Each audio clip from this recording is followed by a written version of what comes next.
Hello friends, welcome to my new episode. আমি সায়ন। এখন যে ব্যাপারটি নিয়ে কথা বলবো সেটা সত্যি খুবই দুঃখজনক। আজ ভোর রাতে সাইফ আলী খানের বাড়িতে কোনো এক দুষ্কৃতী ঢুকে পড়ে এবং সে সাইফ আলী খানকে 6 বার স্ট্যাব করে।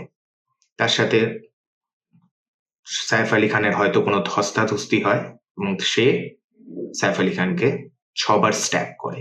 তার মধ্যে একটি খুবই গুরুতর অবস্থায় তার আঘাত লাগে, প্রায় শিরদাঁড়ার, পিঠের শিরদাঁড়ার কাছে লাগে এবং সে খুবই গুরুতর অবস্থায় এখন হসপিটালে অ্যাডমিট আছে।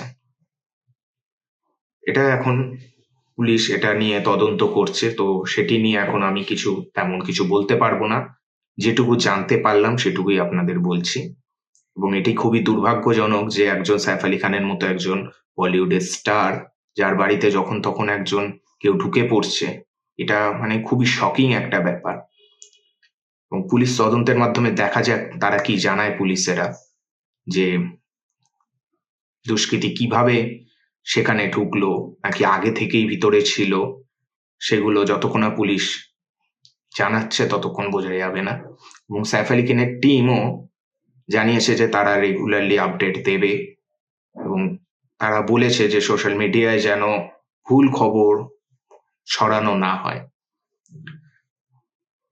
তো আমি প্রে করবো সাইফ আলী খান যেন উনি খুব তাড়াতাড়ি সুস্থ হয়ে ওঠেন এবং খুব তাড়াতাড়ি পরিবারের কাছে ফিরে যান। এটুকুই ছিল আজকে বলার মতো।